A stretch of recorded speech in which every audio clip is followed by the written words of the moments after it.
አሁን ብዙ ሰዎች የሚጠይቁት ጥያቄ አለ። እሺ አዳም የተገባለት ቃል ኪዳን እግዚአብሔር አምላክ ሊያድነው ከወደደ 5500 ዘመን የሚለው መጽሐፍ ቅዱስ ላይ አልተጻፈም፣ ከየት ነው የሚገኘው የሚል ሰው ይጠይቃል። የመጀመሪያው አንዳንድ ሰዎች እንደሚያነሱት በቃ አዳም ዕፀ በለስ በላ፣ ከበላ በኋላ በቃ ሁለተኛ እንዳትለምደው፣ እሺ እንዳይደገም፣ ሁለተኛ እንዲህ ነገር እንዳሰራ ያልኩን ብቻ አድርግ ብሎ ተመልሶ ዕፀ ሕይወትን በልቶ ለምን እንዲኖር አያደርግም? ለምንድን 5500 ዘመን ቆይቶ ከዛ በኋላ ከድንግል ማርያም ተወልዶ በዚህ ምድር ላይ ተመላልሶ ተሰቅሎ ሞት ለምን ያዳነን? ይሄን ለመመለስ እግዚአብሔር መሐሪ ነው ስንል እውነተኛ ዳኛም ጭምር መዘንጋት የለብንም። እግዚአብሔር መሐሪ ነው። መሐሪነቱ እውነተኛ ዳኝነቱን አያጠፋውም። እውነተኛ ዳኝነቱ ደግሞ መሐሪነቱን ደግሞ አያስቀረው። ይሄን በጣም ማወቅ አለብን። እግዚአብሔር እውነተኛ ዳኛ ስለሆነ የሞት ፍርድ ፈረደበት። የእግዚአብሔር ቃል አይሻርማ፣ ቃሌ ከሚያልፍ ሰማይና ምድር ባያልፍ ይቀላል ብሎናል። ስለዚህ እውነተኛ ዳኛ ስለሆነ ይህንን ዕፀ በለስ በበላህ ጊዜ ሞትን ትሞታለህ ሳለው ቃሉን ፈጸመ። እውነተኛ ዳኛ ስለሆነ ፈትሐዬ በጽድቅ ስለሆነ ኮናኔ በርትዕ ተብሎ ይጠራል አባታችን አምላካችን እግዚአብሔር። መሐሪ ስለሆነ ደግሞ ምናለው ደግሞ ከልጅ ልጅ ተወልጄ አድንሃለሁ። ስለዚህ ሁለቱም የተፈጸሙ ማለት ነው። መሐሪ ስለሆነ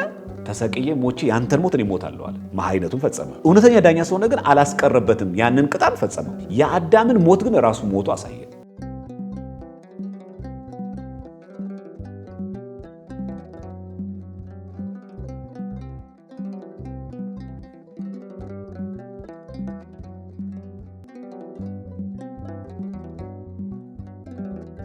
በመጀመሪያ ክፍሎችና በሁለተኛው ክፍል እንደተመለከትነው የሰው ልጅን ፍጥረትና ቅድመ ውድቀት የነበረውን የሰው ልጅ ተመልክተን ነበር።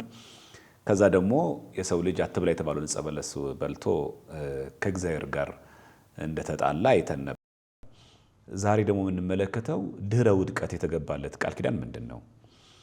በልብ መታሰቡ፣ በቃል መነገሩ፣ በቅዱሳት መጻሕፍት መዘገቡ ከፍ ከፍ ይበልና አዳም አትብላ የተባልኩትን ስለበላሁኝ ጥሩ ነገር አልሰራሁም አላበጀሁም ብሎ በጣም ብዙ በመጨነቁ ምክንያት እግዚአብሔር አምላክ መከራውን አይቶለት የአዳምን አዘነለት። መቅድመ ወንጌል ምን ይላል? ስለ ሁለት ነገር በእንተ ክልኤ ገጻት ነው የሚለው። ስለ ሁለት ነገር አዳምን ከፍዳው ሊያድነው እግዚአብሔር አምላክ ወደደ። የመጀመሪያው አላበጀሁም፣ ጥሩ ስራ አልሰራሁም። እግዚአብሔር እንደዚህ አክብሮ በአርአያው በአምሳሉ ፈጥሮኝ ከፍጥረት ሁሉ ከፍ አድርጎ ፈጥሮኝ ሁሉ ነገር አሰናድቶ እኔን በከፍተኛና ከፍጥረት ሁሉ ከፍ አድርጎ ፈጥሮኝ ለሱ በሚገባው መንገድ ራሴን ባለማዘጋጀቴ ትእዛዛቱን ባለመጠበቄ አጥፍቻለሁ፣ ጥሩ ነገር አልሰራሁም ብሎ በመጸጸቱ የመጀመሪያው እግዚአብሔር አምላክ ይቅር ሊለው የወደደው የመጀመሪያው ምክንያት በዚህ ነው። አንድ ሰው ወደ ንስሐ የሚገባው አንዱ ራሱ እግዚአብሔር ለእኔ ያደረገልኝ ትልቅ ነገር አለ፣ እግዚአብሔር ለእኔ የሰራው ብዙ ስራ አለ፣ ውለታው እንዴት ልከፍለው እችላለሁ? እኔ አሁን የምሰራው ኃጢአት እውነት እግዚአብሔር ካደረገልኝ ነገር አንጻር ሲታይ እውነት የሚገባ ነውን? እውነት ለእግዚአብሔር እኮ እንደዚህ አይገባውም ነበር፣ እጅግ በጣም አጥፍቻለሁ፣ አዝኛለሁ ብሎ አዳም አላበጀሁም ብሎ እጅግ በጣም አዘነ። ስለዚህ የመጀመሪያው እግዚአብሔር አምላክ አዳምን ይቅር ሊለው የወደደው የመጀመሪያው ምክንያት አዳም በጣም ትልቅ ጥፋትን ያጠፋሁት አላበጀሁም በማለቱ ነው። ሁለተኛው ደግሞ ከዚህ ጋር ተያይዞ ራሱን ፈጽሞ አዋረደ አዳም። የመጀመሪያው ጥሩ ስራ አልሰራሁም ማለት። ስለዚህ ኃጢአቱ ሊሰረይለት ኃጢአቱንም ሊያስተሰርይለት እያለቀሰ በመጨነቁ እጅግ አለቀሰ። ተአምኖ ኃጣው ንስሐ ማለት ይሄ ነው። ኃጢአትን ማመን፣ በሰሩት ኃጢአት እጅግ በጣም መጸጸት፣ ወደ ማጮኸ ኃጢአቱን ሊያስተሰርይለት ይቅር ሊለት ወደሚችል ወደ እግዚአብሔር እያለቀሰ በመጨነቁ ምክንያት ነው። በጣም የሚገርማችሁ በገነት የነበረውን ሕይወት አቶ ከገነት በአፋ ሆነ፣ በውጭ ወጣ። ስለዚህ አዳም እጅግ በጣም አዘነ። ይህንን ማዘኑ እግዚአብሔር አምላክ የመጀመሪያ ቆጠረለት። ሁለተኛው እግዚአብሔር አምላክ አዳም ሊያድነው የወደደው በሁለተኛው ምክንያት ፈጽሞ ራሱን አዋረደ አዳም። እግዚአብሔር አምላክ የሚፈልገው ይህንን ነው። አንደኛ ራስን ዝቅ አድርጎ ራስን ማዋረድ፣ በአንብ በለቅሶ በእንባ ተጨንቆ እግዚአብሔርን መለመን አንድ። ስለዚህ ጥፋት አጥፍቻለሁ፣ በድያለሁ፣ ጥፋቱ የኔ ነው፣ ኃጢአቱ የኔ ነው፣ አትብላ የተባልኩትን በልቻለሁ ብሎ ማመኑ። ሁለተኛው ነገር ደግሞ ራስን ዝቅ አድርጎ ማዋረዱ። በእነዚህ ሁለት ምክንያቶች እግዚአብሔር አምላክ አዳም ሊያድነው ወደደ። ከዚህ በኋላ አዳም ከገነት ከወጣ በኋላ ከተባረረ በኋላ ምን ተከሰተበት? በምድር ላይ በዓለም ላይ ምልአተ ኃጢአት፣ በዓለም ላይ ኃጢአት መላ። ምን አሳደረበት አዳም? ሰይጣን በአዳም ላይ ኃይለ መዊዕን ገንዘብ አደረገበት። ምክንያቱም ያው አዳም ተሸነፈ። ከዚህ በኋላ አዳም የዲያብሎስ ባሪያ ሆነ፣ ምርኮኛ ሆነ። ልጆቹ ሁሉ የአዳም ልጆች ሁሉ ለሰይጣን ተገዢዎች ሆኑ። ምልአተ ኃጢአት ማለት ያ ነው። ኃጢአት ከአዳም ወደ ልጆቹ በዘር ሄሬዲተሪ በሆነ መንገድ ልክ በዓለም እንዳለ ከእናት ከአባት እንደሚወረስ አይነት በሽታ ኃጢአት በዘር የሚታለፈው ነው ሳይሆን በዓለም ላይ ኃጢአት መላ። ስለዚህ ምን ይባላል? ምልዓተ ኃጢአት እንለዋለን። ስለዚህ አዳም ብዙ ስራዎችን ብዙ በደሎችን ከእግዚአብሔር ተለይቶ ዕፀ በለስን በመብላቱ ምክንያት በበደለው ኃጢአት ምክንያት ልጆቹ ራሱ የዲያብሎስ ባሪያ ሆኑ። ሰይጣንም ደግሞ ሰለጠነባቸው። ከዛ ምን አደረገ? ሰይጣን እያከታተለ እየደቆሰው። መቼስ የወደቀ ዛፍ ምሳር ይበዛበታል እንደሚባለው መከራ በጣም ሰለጠነበት አዳም ላይ ማለት ነው። ብዙ ኃጢአት ነው ያሰራው። ኃጢአት ብቻ ክፉ ማድረግ ብቻ አይደለም። አንዳንዶቹን ይሄ እኮ የተፈጠረው ዓለም እኮ መጋቢ ሠራይ የለውም፣ ዝም ብሎ እኮ ነው የተፈጠረው፣ ይሄ ዩኒቨርስ እኮ ዝም ብሎ የተገኘ ነው ብሎ ጥርጥር የሚነዛ ሰው ጭምር ተነሳ። መቼስ እግዚአብሔር ከኛ ሲለይ ኑፋቄ ጭምር አብሮ ይበቅላል። ክህደት ይመጣል፣ ኃጢአት ይመጣል፣ ብዙ ነገርኛ ላይ ሰለጠነብናል። እነ ማኒ መጡ ማለት ነው።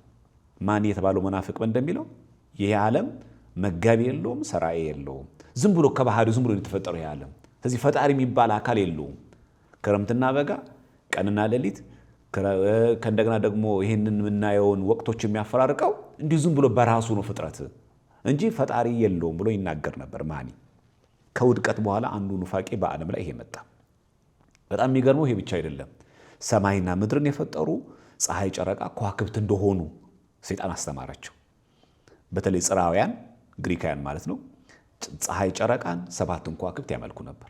ሰው ከእግዚአብሔር ሲለይ ያ ፍጥረታትን ግዛ ንዳ የተባለው አዳም እነዛ ግዛ ንዳ የተባሉትን ለሰው የተፈጠሩትን ፀሐይና ጨረቃ ሌሊትና ቀን እንዲያበሩ የተፈጠሩ ፍጥረታትን ተገልብጦ እሱ ሊያመልካቸው ተገደደ። ሰይጣን ሰለጠነበት። ስለዚህ ምን ማድረግ ጀመረ? የሰው ልጅ ፀሐይና ጨረቃ ጭምር ማምለክ ጀመረ። ፀሐይና ጨረቃ እኮ ለሰው ልጅ ነበር የተፈጠሩት። ግን ከውድቀት በኋላ ግን እነዛን ፀሐይና ጨረቃ ማምለክ ጀመረ። ልክ አሁን ጽራውያን ወይ ደግሞ ግሪካውያን ፀሐይና ጨረቃ ከዋክብትን ሁሉ ያመልኩ ነበረ። በዚህም አላለፉም። አምልኮተ አራዊትም አለ፣ አምልኮተ እንስሳትም ነበረ። ያ ማለት በአራዊቶች የሚያመልኩ ነበሩ፣ በእንስሳት የሚያመልኩ ነበረ። እንደውም ምን ብሎ ያስባል ሰይጣን? በቃ የምትፈልጉትን ነገር ይህን አራዊት ጠይቁት፣ ይህን እንስሳ ጠይቁት፣ ታገኙታላችሁ። ሰውን እንዳለው ወደ ባዕድ አምልኮ። በዓለም ላይ ምን በዛ ማለት ነው? ኃጢአት በዛ። ምልዓተ ኃጢአት ማለት ያ ነው። ስለዚህ መበደል ብቻ ሳይሆን ለእርሱ የተፈጠሩትን ፍጥረታት በሰማይ ያሉትን ፀሐይ፣ ጨረቃን፣ ከዋክብትን ማምለክ አንድ፣ በምድር ያሉትን ደግሞ አራዊትን እንስሳትን ጭምር ማምለክ። ለምሳሌ ግብፃውያን ላም ያመልኩ ነበር፣ ባቢሎናውያን ደግሞ ዘንዶ ያመልኩ ነበር። ስለዚህ እንስሳት ያመልካሉ የሰው ልጆች። ከውድቀት በኋላ ሰው እንደዚህ የተፈጠረውን ብላ የተባለውን ላም የታዘዘውን ላም የሰው ልጅ አርዶ እንዲበላ ከወተቷ እንዲጠቀም የታዘዘውን ላም ግን አምላኬ ናት ብሎ ማምለክ ጀመረ። ለምሳሌ ግብፃውያን ሲያመልኩ እንደነበረ ያን ግዛ ንዳ ተብሎ ስም ሲያወጣለት የነበረው ዘንዶ ባቢሎናውያን፣ አሁን ደግሞ ኢራቅ የምትባለው እነርሱ ያንን ማምለክ ጀመሩ። ከውድቀት በኋላ ሰው ወደዚህ መጣ ማለት ነው። በላይ በሰማይ ያለው ፀሐይ፣ ጨረቃ፣ ከዋክብት ማምለክ ጀመረ። በምድር ደግሞ እንስሳትን፣ አራዊቶችን፣ ላምን፣ ዘንዶ ማምለክ ጀመረ። ሰይጣን ምን አረጋቸው ማለት ነው? ፈጣሪያቸውን እግዚአብሔርን አስካዳቸው። በምድር ላይ ይሄ ነበር ነው በአጭሩ ማለት ነው። ስለዚህ ልዩ ልዩ በሆነ መንገድ ኃጢአትም አሰራቸው። በዚህም አላበቃም። ሰይጣን ነፍስ መግደልን ጭምር አስተማረ። አንዱ ላይ እንዲነሳ አደረገ። ቃየል አሁን አቤልን የገደለው ሰይጣን ነው ያስተማረው። ስለዚህ በጣም በሚገርማቸው ሁኔታ በሰው ልጅ ላይ ዕፀ በለስን በልቶ ከገነት ከወጣ በኋላ ይሄ ሁሉ ኃጢአት በዓለም ላይ ሰለጠነ። ከዝሙት ወገን አንዱ ለአንዱ፣ ሴት ከወንድ፣ ወንድ ከሴት፣ ዝሙት፣ ሐሰት፣ ውሸት መናገር፣ ይሄ ሁሉ የወጣው ከየት ነው? ከገነት ከወጣም በኋላ ነው። ይሄ ሁሉ ያሰራቸው ማን ነው? ዲያብሎስ። ሰለጠነብን ማለት ነው። ሰውን ደግሞ መበደልም ጭምር፣ ሰውን መቀማት፣ የሰው እጅ ስራ የሆነውን ጣዖት ማምለክ፣ እግዚአብሔርን መካድ፣ ይህን ሁሉ ሰይጣን አሰራቸው የሰው ልጆችን። በአጠቃላይ ሰይጣን ተቆራኘን ማለት ነው፣ ሰለጠነብን። እንግዲህ እግዚአብሔር አምላክ ክርስቶስ አዳነን ስንል ከነዚህ ሁሉ ያወጣን ማለት ነው። ፀሐይ፣ ጨረቃ፣ ከዋክብትን ማምለክን የነበረውን ትውልድ የነበረው ፍጥረት እግዚአብሔር እንዲያመልክ እግዚአብሔር አምላኩን እንዲያውቅ የድህነታችን አንዱ አካል እግዚአብሔርን ማወቅ ጭምር ስለሆነ ላም ሲያመልኩ የነበሩ፣ ዘንዶ ሲያመልኩ የነበሩ፣ አራዊት ሲያመልኩ የነበሩ ሰዎች ደግሞ አምላካቸው እግዚአብሔር እንደሆነ እንዲያውቁ ለማድረግ በዝሙት ሲሰለጥንባቸው አንዱን ሲገድል የነበረው በሙሉ ከዚህ ስርዓት ጭምር እንዲፈቱ።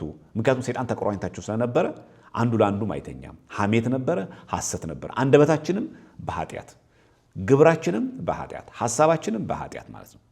ስለዚህ በአዳምና በልጆቹ ላይ በሙሉ ቁራኝነት ሰለጠነብን። የሰይጣን ምርኮኛ ሆንን። የሰይጣን ምርኮኛ የሆነ ሰው ደግሞ የማያረገው በደልና ኃጢአትም የለም ማለት ነው።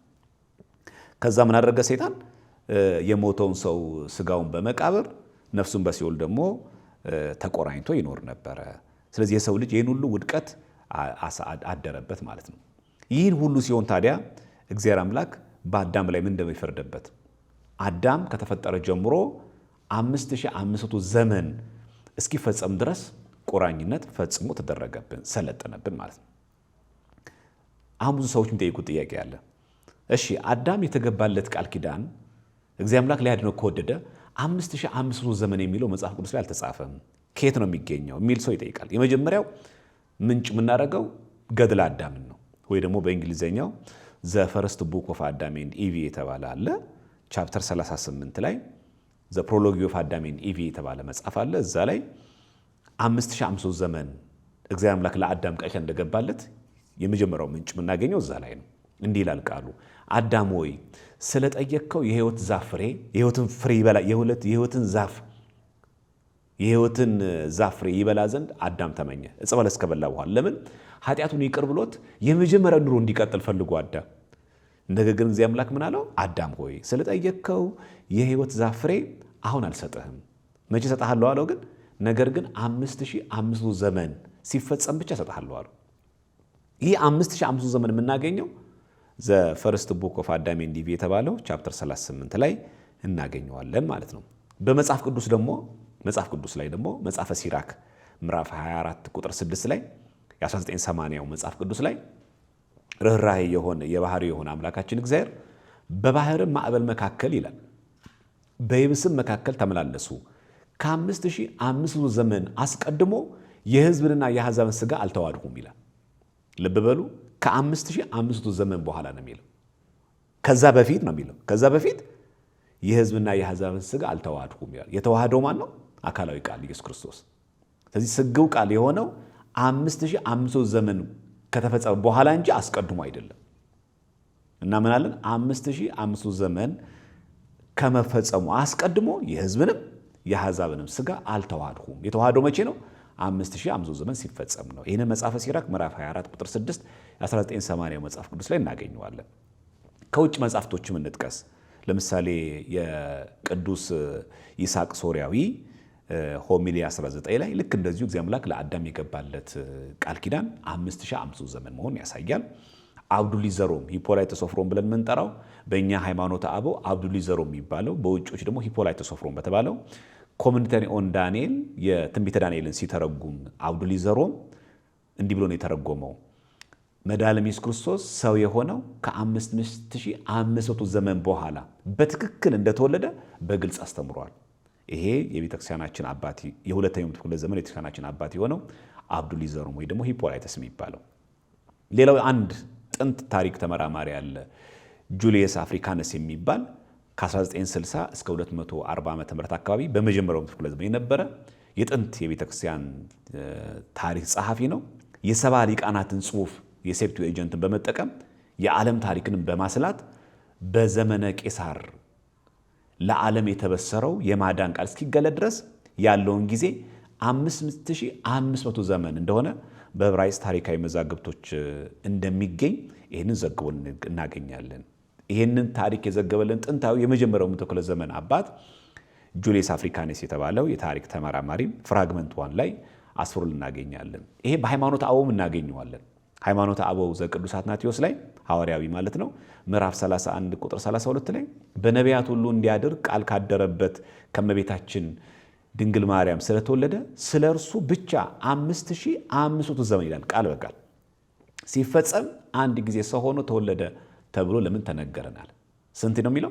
5500 ዘመን። ስለዚህ ሃይማኖተ አበው ላይ እናገኛለን፣ በውጭ ሊቃውንቶችም እናገኛለን። ሃይማኖተ አበው ዘቅዱስ ዲዮናስዮስ ዘአንጾኪያ ራሱ መከፈል ሳይኖር ይላል 5500 ዘመን ሲፈጸም ፈጥኖ እውነተኛ ተዋህዶን ተዋህደ። ስንት ሲፈጸም ነው የሚለው 5500 ዘመን። እዚህ ሃይማኖታው ላይ የምናገኘው ነው። ይህ ከሆነ 5500 ዘመን ሲፈጸም እግዚአብሔር አምላክ አዳምን ለማዳን አምላካችን ፈጣሪያችን ወልድ ሰው ለመሆን ወደደ። በውኑ ፈጣሪ ይሞታልን? አምላክ ይሞታልን? ሚል ጥያቄ ያነሳሉ። ምክንያቱ ምንድነው? ለምንድነው ስግው ቃል ሳይሆነው ወዲያው ለምን አይምረውም? አንዳንድ ሰዎች እንደሚያነሱት በቃ አዳም ዕፀ በለስ በላ፣ ከበላ በኋላ በቃ ሁለተኛ እንዳትለምደው፣ እሺ እንዳይደገም፣ ሁለተኛ እንዲነገር እንዳሰራ ያልኩን ብቻ አርግ ብሎ ተመልሶ ዕፀ ሕይወትን በልቶ ለምን እንዲኖር አያደርግም? ለምንድን 5500 ዘመን ቆይቶ ከዛ በኋላ ከድንግል ማርያም ተወልዶ በዚህ ምድር ላይ ተመላልሶ ተሰቅሎ ሞቶ ለምን አዳነን? ይሄን ለመመለስ እግዚአብሔር መሐሪ ነው ስንል እውነተኛ ዳኛም ጭምር መዘንጋት የለብንም። እግዚአብሔር መሐሪ ነው። መሐሪነቱ እውነተኛ ዳኝነቱን አያጠፋውም። እውነተኛ ዳኝነቱ ደግሞ መሐሪነቱን ደግሞ አያስቀረው። ይሄን በጣም ማወቅ አለብን። እግዚአብሔር እውነተኛ ዳኛ ስለሆነ የሞት ፍርድ ፈረደበት። የእግዚአብሔር ቃል አይሻርማ፣ ቃሌ ከሚያልፍ ሰማይና ምድር ባያልፍ ይቀላል ብሎናል። ስለዚህ እውነተኛ ዳኛ ስለሆነ ይህንን ዕፀ በለስ በበላህ ጊዜ ሞትን ትሞታለህ ሳለው ቃሉን ፈጸመ። እውነተኛ ዳኛ ስለሆነ፣ ፈትሐ በጽድቅ ስለሆነ፣ ኮናኔ በርትዕ ተብሎ ይጠራል አባታችን አምላካችን እግዚአብሔር። መሐሪ ሲሆን ደግሞ ምናለው ደግሞ ከልጅ ልጅ ተወልጄ አድንሃለሁ። ስለዚህ ሁለቱም የተፈጸሙ ማለት ነው። መሐሪ ስለሆነ ተሰቅዬ ሞቼ ያንተን ሞት እኔ እሞታለሁ አለ። መሐሪነቱን ፈጸመ። እውነተኛ ዳኛ ስለሆነ ግን አላስቀረበትም፣ ያንን ቅጣት ፈጸመው። የአዳምን ሞት ግን ራሱ ሞቱ አሳየ። ስለዚህ የአዳምን ሞት እኔ እሞታለሁ፣ አየህ፣ በደልህን ኃጢአትህን እኔ ክሳለሁ፣ ሞቱን እኔ እሞታለሁ አለው። ግን አይቀርለትም። ስለዚህ የሚያሳየ ነገር ምንድነው? እግዚአብሔር አምላክ እውነተኛ ዳኛ ነው ስንል መሐሪነቱ ጭምር አይቀርም። አሁን በሀገራችን ብዙ ግፍ ይፈጸማል። እግዚአብሔር አይ መሐሪ ሲሆን ሁሉንም ዝም ብሎ ይቅር ይላል እንዴ? እውነተኛ እኮ ዳኛም ጭምር ነው። ስለዚህ መሐሪ ነው ስንል እውነተኛ ዳኛ ስንል መሐሪነቱ መርሳት የለብንም። ስለዚህ አምላክ ለምን ታዲያ ግድ ሰው መሆን አስፈለገው? ለምን አምላክ ስለኛ ሲል መሞት አስፈለገው ስንል የተፈጠሩ ፍጥረታት እንደገና የመፍጠር ኃይል የላቸው በራሳቸው።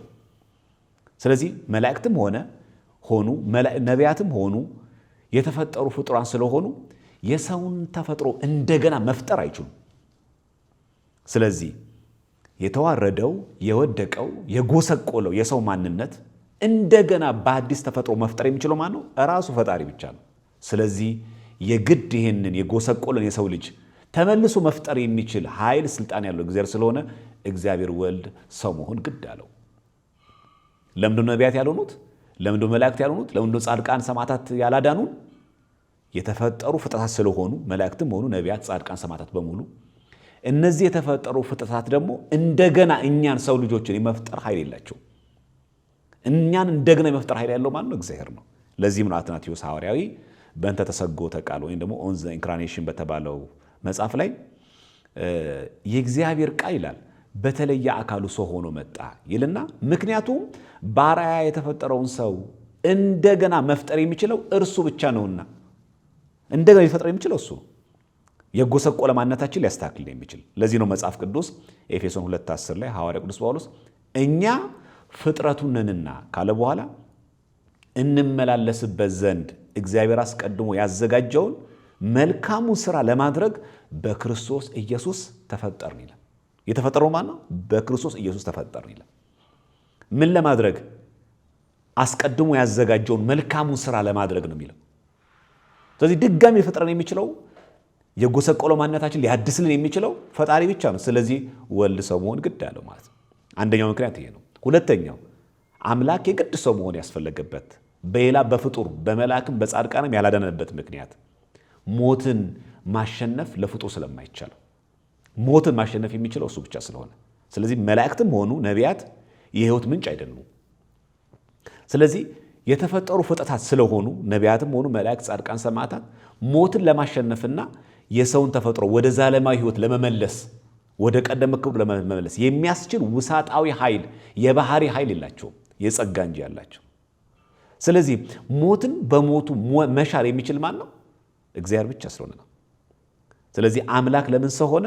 ሞትን የማሸነፍ የሕይወት ምንጭ የሆነ ፈጣሪ ብቻ እግዚአብሔር ብቻ ስለሆነ ነው። ስለዚህ ሞትን ማሸነፍ የሚችል ፍጡር ስለሌለ ነቢያትም ሆኑ መላእክት ይህንን ማድረግ የሚችለው ራሱ ስለሆነ የግድ አምላክ ሰው መሆን አስፈለገው። ሁለተኛው ምክንያት ይሄ ነው። ሶስተኛው ሱታፌ አምላክ ነው፣ ቴዎሲስ ብለን የምንጠራው። መዳን የሰው ልጅ ከእግዚአብሔር ጋር ያለውን ህብረት መመለስና በማያዳግም ሁኔታ ማጽናት ነው። ስለዚህ ሰዎች በእግዚአብሔር መልክ የተፈጠሩ ስለሆኑ ያንን ሞት የተጠናወታቸውን የተቆራኛቸውን አሸንፎ አምላክን መምሰል የሚችሉበት ጸጋ ማደል የሚችለው ራሱ እግዚአብሔር ብቻ ነው። ስለዚህ ክርስቶስን መምሰል የምንችለው እርሱ ሲፈቅድልን ብቻ ነው። ስለዚህ መዳን ማለት ምን ማለት ነው? ከእግዚአብሔር ጋር ያለን ህብረት መመለስ አንድ። ሁለተኛ ደግሞ የማያዳግም ማንኛውም ኃጢአት ማንኛውም በደል ሊሽረው የማይችል ድህነት ሆኖ ማጽናት ነው። እርሱን የምንመስልበት የጸጋ አምላክ የምንሆንበት እድልን መስጠት ነው መዳን ማለት። ይሄ የሚገኘው ደግሞ በራሱ በእግዚአብሔር ነው፣ ሱታፌ አምላክ ስለሆነ። ይህን የምናገኘው ደግሞ በራሱ በእግዚአብሔር በፍጡር ስለማይቻል። ይህንንም ሐዋርያው ቅዱስ ጴጥሮስ በሁለተኛው መልእክቱ ምዕራፍ 1 ቁጥር 4 ላይ ስለ ክፉ ምኞት አይደለም የሚለው በዓለም ካለው ጥፋት አምልጣችሁ ከመለኮት ባህሪ ተካፋዮች በተስፋው ቃል እንድትሆኑ በእነዚያ ክብርና በጎነት የተከበረና እጅግ ታላቅ የሆነ ተስፋን ሰጠ ይላል። ልብ በሉ፣ ከመለኮት ባህሪ ተካፋዮች ትሆኑ ዘንድ ነው የሚለው። ቴዎሲስ ማለት ይሄ ነው፣ ሱታፌ አምላክ። እሱ በባህሪው አምላክ ነው፣ እኛ በጸጋ አምላክ። እሱ በባህሪው ቅዱስ ነው፣ እኛ በጸጋ ቅዱስ እንድንሆን። ስለዚህ እሱ መምሰል የምንችልበትን ሱታፌ አምላክ ማለት ያ ነው። የባህሪ አምላክ የምንሆንበት አይደለም፣ በጸጋ እሱ የምንመስልበትን። ምክንያቱም ዕፀ በለስ የበላ ነው አምላክ ለመሆን ፈልገን አይደለም። ያንን የተመኘነውን አምላክነት እንድናገኘው በጸጋ የሚያድለን እሱ ነው። ሱታፌ አምላክ ማለት ያ ነው። ስለዚህ የግድ ይህን ሱታፌ አምላክ ሊያድለን የሚችል ደግሞ አምላክ ስለሆነ አምላክ ሰው ሊሆን ግድ አለው። ሌላኛው ምክንያት ለምንድነው አምላክ የግድ ሰው መሆን ያስፈልገው? ለምን በመላእክ ወይም በነቢያት ወይም በፍጡራን በጻድቃን በሰማዕታት ያላዳነን ካልን ዕዳውን ፍጡር ሊከፍል ሊክስ አይችልምና። አዳም ላይ የተፈረደውን ዕዳ መክፈል የሚችለው ፈጣሪ ብቻ ነው። ይህንንም ቆላሲስ መልእክቱ ሐዋርያው ቅዱስ ጳውሎስ ምዕራፍ 2 ቁጥር 14 ላይ በእኛ ላይ የነበረውን ይላል። ልብ በሉ፣ በእኛ ላይ የነበረውን ነው ያለው፣ የሚቃወመንንም ነው የሚለው። በትእዛዛት የተጻፈውን የዕዳ ጽሕፈት ደመሰሰው። የደመሰሰው ማን ነው? ወልደ እግዚአብሔር ኢየሱስ ክርስቶስ ሕግ ቃል ማን ነበረ? በእኛ ላይ የነበረውን ነው። ምኑን? የሚቃወመንን በትእዛዛት ላይ የተጻፈው የዕዳ ጽሕፈት። አዳም ግብሩ ለዲያብሎስ፣ አዳም የሰይጣን ባሪያ ነው፣ ሔዋን አመቱ ለዲያብሎስ፣ ሔዋን ደግሞ የሰይጣን ገረድ ናት የሚለው ዕዳ የዲያብሎስ ባሪያ የዲያብሎስ ተገዥ የሆንበትን ይህን ዕዳ ሊደመስልን የሚችለው ማን ነው? ወልደ እግዚአብሔር ኢየሱስ ክርስቶስ ብቻ ነው። እርሱም ይላል ምን አደረገው? ክርስቶስ በመስቀል ጠርቆ ከመንገድ አስወግዶታልና ለስም አጠራሩ ክብር ምስጋና ይግባውና ስግው ቃል ኢየሱስ ክርስቶስ ከዚህ እስራት ይህንን ዕዳ ነፃ አውጥቶን በትእዛዛት የተጻፈውን የዕዳ ደብዳቤያችን ደመሰሰልን። በምኑ? በመስቀለ ሞቱ። ገላትያ 5:1 ላይ ነው ይህን የበለጠ አጽንቶት በነፃነት ልንኖር ክርስቶስ ነፃ አወጣን። ባሪያዎች ነበርን ማለት ሰው ነፃ ወጣ የሚባለው ባሪያ ሲሆን ነው። ዳነ ለመባል ታመመም ይቀድመዋል አይደል? ስለዚህ በነፃነት እንኖር ክርስቶስ ነፃ አወጣን ማለት ባሪያዎች ነበርን የዲያብሎስ ማለት ነው። እንግዲህ ይላል ጸንታችሁ ቁሙ፣ እንደገናም በባርነት ቀንበር አትያዙ። ስለዚህ በዲያብሎስ በኃጢአት አሽክላ መያዝ ይህ ምን ይባላል ማለት ነው? ድህነትን ማጣት። ድጋሚ አትያዙ፣ ነፃ እኮ ወጥታችኋል። በማን? ይህን ዕዳ መክፈል የሚችለው እሱ ነው። ለዛ ነው በነፃነት ልንኖር አለና ክርስቶስ ነፃ ወጣን የሚል። ስለዚህ የአዳምን ዕዳ ፍጡር መክፈል ስለማይችል ራሱ ፈጣሪ ስግው ቃል ክርስቶስ ነፃ ወጣን። ስለዚህ አምላክ የግድ ሰው መሆን አስፈለገው። ለምን? ዕዳውን ፍጡር ሊከፍል ወይ ደግሞ ሊክስ ስለማይችል ማለት ነው። ጎርጎሪዮስ ዘንዚናዙ ሌተር ላይ ዲቪዥን 1 ላይ በጻፈው መልእክት ላይ እርሱ ይላል ያልተዋሃደውን ያልነሳውን አላዳነውም። ምን ማለት ነው? አብሮናሊዮስ የተባለው መናፍቅ ክርስቶስ ስጋን እንጂ ነፍስ አልነሳም ብሏል። ኖ፣ ክርስቶስ ስጋንም ነፍስም ነስቷል። አይ ስጋን ብቻ ከነሳማ ነፍሳችን አልዳነም ማለት ነው። ምክንያቱም ያልነሳውን አላዳነም ማለት ኮንሰፕቱ ይሄ ነው። ጭብጡ የሚያተኩረው እዚህ ላይ ነው። ከመለኮቱ ጋር የተዋሃደው ግን ድኗልና። ስለዚህ ስጋማ ነስቷል፣ ነፍስ ግን አልነሳም ካልንማ የአዳም ግማሽ አካል ስጋው ብቻ ነው የዳኑ ልንል ነው። ስለዚህ ክርስቶስ ደግሞ ስጋን ብቻ ለመንሳት የግድ የአዳም የወደቀው ባህሪው ስጋው ብቻ ቢሆን ኖሮ በቃ ስጋውን ብቻ ነስቶ ስጋውን ብቻ ያድነው ነበር። ግን የወደቅነው በምንድነው? ሙሉ አካላችን ነው። በነፍስ በስጋ ነው የበደልነው። ስለዚህ ክርስቶስ ምን አደረገ? ነፍስና ስጋ ከድንግል ማርያም ከመቤታችን ነሳ ማለት ነው። ለዚህ ነው ያልተዋሃደውን ያልነሳውን ማለቱ ነው አላዳነውም ብለው ጎርጎርዮስ ለአብሮናሊዮስ ለተባለው መናፍቅ ምን ላይ ሰጠ ማለት ነው። እሺ ከዚህ በኋላ እሺ የግድ አምላክ ሰው መሆን በዚህ መንገድ ካስፈለገው ለምንድን ነው ታዲያ አብ ስጋ ያለበሰው መንፈስ ቅዱስ ስጋ ያለበሰው ስጋን ያልተዋሃደው ለምንድን ነው ወልድ ሰው የሆነው ስንል ልጁን እንመስል ዘንድ ነው። ሰው የተፈጠረው በቃል መልክና አምሳል ስለሆነ ያ ጠፍቶ የተበላሸ መልክ እንዲታደስ ራሱ ቃል መምጣቱና ሰው መሆኑ ተገቢ ስለሆነ ልጁን ክርስቶስን ወልድን እንመስል ዘንድ ወልድ ስጋ ሆነ። ምክንያቱም የተፈጠርነው በሱ ነው። ዮሐንስ 1:3 እንዲህ ይላል፣ ሁሉ በእርሱ ሆነ ከሆነው አንዳች እንኳን ያለ እርሱ አልሆነም ይላል። ሁሉ በእርሱ ሆነ የሚለው ስለዚህ ቃል ራሱ ምንድነው? እግዚአብሔር ነው።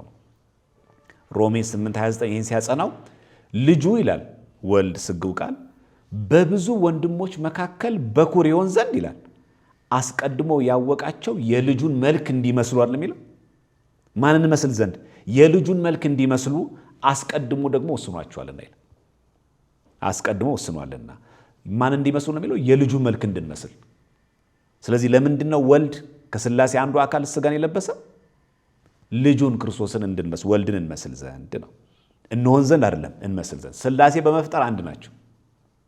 አብን ፈጣሪ ነው፣ ወልድን ፈጣሪ ነው፣ መንፈስ ቅዱስን ፈጣሪ ነው። ልብ በሉ። በመጀመሪያ እግዚአብሔር ሰማይና ምድርን ፈጠረ የሚለው በመጀመሪያ እግዚአብሔር የሚለው የዕብራይስጡም ኤሎሂም ነው የሚለው። ያ ማለት ከአንድ በላይ አካላት እንዳሉ ያሳያል። ስለዚህ በመፍጠር ሥላሴ አንድ መሆናቸው መዘንጋት የለብንም።